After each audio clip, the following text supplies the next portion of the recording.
ya poe-poe nu mun anjeun beramal dina poe-poe eta leuwih dipake keresep munggu Allah tibatan poe 10 poe nu aya di bulan haji ta tanggal 1 datang ka tanggal 10 beramal eta mah pohara jasa. Bismillahirrahmanirrahim. Geus puguh nu berangkat ka tanah suci mangalaksanakeun ibadah haji. Geus aya dina ridho Allah salengkah-salengkahna teh geus miceunaan dosa. Timimiti berangkat bahkan timimiti store. Oh, dosa geus raragagan. Womo kuari mah nungguanana timimiti setahun waiting list 3 tahun 5 tahun 7 tahun kuari 9 tahun Kabupaten Tangerang engke mah bisa-bisa 30 tahun jadi lamun daftar umurna 60 tambah 30 sabaraha moal berangkat modar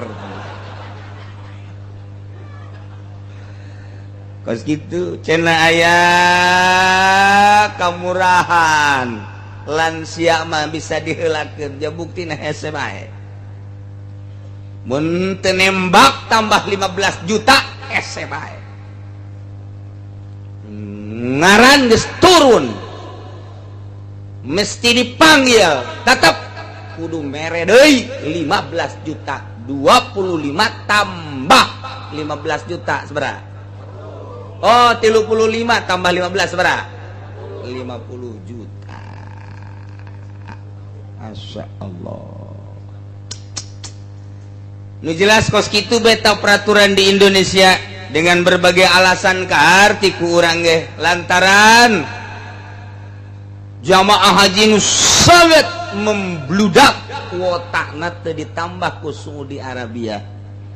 Maka dengan cara seperti lah itu bisa bae ngomong ieu kumaha bae ya keur carita omongan pemerintah takos kitu tah karti lamun teu dikitukeun bisa-bisa babari jasa sapira atuh manusa diatur ku manusa asal ulah hayang untung bae babari lamun geus hayang untung atuh eta model kos kitu anu ngajual tanah buruan ngan sakikituna ku hayang-hayangna ka Mekah setor diperat ku pemerintah dialataina diuyup punyana ngeboga embe jual embe ku hayang-hayangna ka anak-anak kotok dijual ku hayang-hayangna nu nyedot pemerintah sedot ku si Allah. Sakurga gitu kesedihan orang di kampung memang kumaha jahara reset di kota atuh nu babari ge jang nu babari mah hese ge bagon leuwih hese di kota ieu eta kos kararitu tama urusan sabodoh numpuk riba lain teu paraham jadi pemerintah ge loba kiaina ge terus ngahayukeun riba keur memeh jadi pemerintah mah ngaharamkeun teh ka uang bank teh tapi barang jadi pemerintah mah ponyo nya dasar kos kitu bae terus keur memeh jadi pemerintah mah haram teh riba barang jadi pemerintah mah loba omong mumpung ngora lah ke ka neraka aja babarengan ieu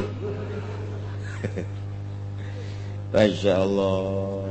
Gos gitulah di Indonesia mual makin bagus tanda-tanda nundek ngarapihanan can aya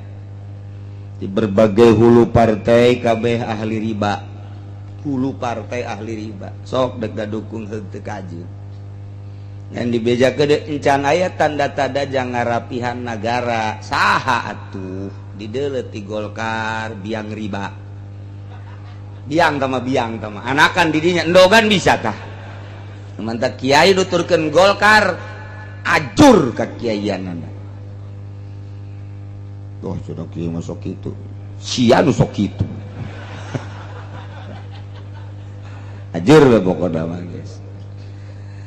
nu lain kiai elos nu lain kiai mah nuturkeun Golkar loba contona we pokona mah intingan PDI can aya tanda rek nerapi P3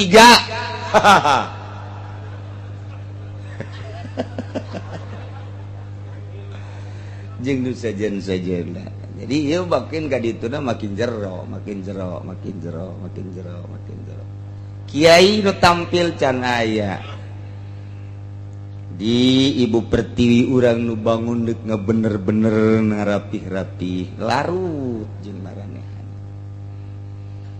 ieu mah sakadar nyaritakeun bahwa urang hirup kuari di negara urang semacam kieu bisa-bisa sing hade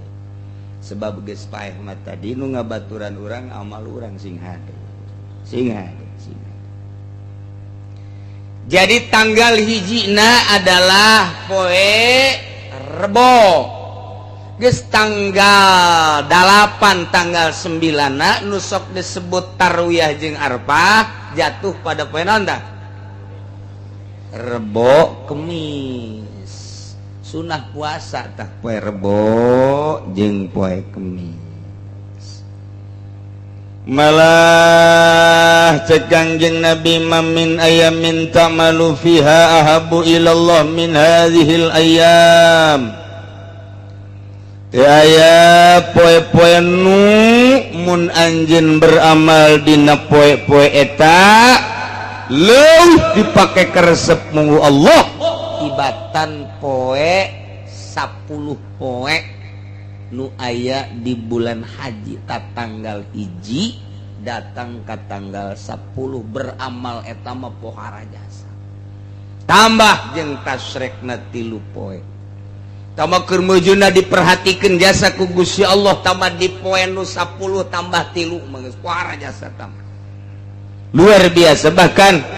sahabat nanya qaulu walal jihad fisabilillah ya Rasulullah dibandingkan jeung perang masih kena diperhatikan nu mana he Rasulullah cak Kangjeng Rasul wala walal jihad fisabilillah hatta jeung perang fisabilillah poe nu 10 eta mah masih sangat diperhatikan ku Gusti Allah waduh ieu nu deuk dihareupan ku urang ieu yang batur hirup urang di jero kubur batur hirup urang guari mah ieu tah mangkeluk korawa-kurawa ieu nu kostara nangke urang paeh nah jang batur urang di jero kubur terus sampai ka mahsyar bahkan ti Siti Aisyah radhiyallahu anha aya kieu inna syaban kana sahibas sima'in wa kana idza ahla hilalu dzilhijjah asbaha shaiman aya hiji budak ngora di mana-mana tanggal hiji bulan haji nya nama puasa datang ke tanggal 9 puasa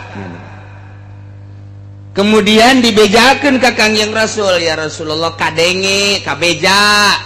Kangjeng Rasul teh jadi apaleun bahwa budak ngora eta teh sok puasa ti tanggal hiji datang ke tanggal 9 padaahu digerokeun ku Kangjeng Rasul budak ngora ka dieu aya naon ya Rasulullah mayah miluka ala siyami hadhil ayam naon nu ngadorong puasa ka anjeun dina tanggal hiji sampai tanggal 9 naon coba ieu cek budak ngora bi abi wa ummi anta mufdaya Rasulullah bahasa sopan teh bahasa Arab kalawan bapak abdi jeung emak abdi Gusti mufda tertebus ya Rasulullah ye abdi nu mantak puasa innaha ayyamul masyair wa ayyamul haj tanggal hiji datang ke tanggal 9 teh eta teh syiar Islam be luar biasa di Mekah mah ayyamul haj teh luar biasa di Mekah mah Wayana sakitu batur mah di Mekah atuh pohara jasa ngadoa geus teu ngadoa geus dihampura ai abdi mapan di lembur ieu mah sakieu be asallahu ayyushikani mudah-mudahan be Allah ngahijikeun ka abdi jeung doa-doana para jamaah haji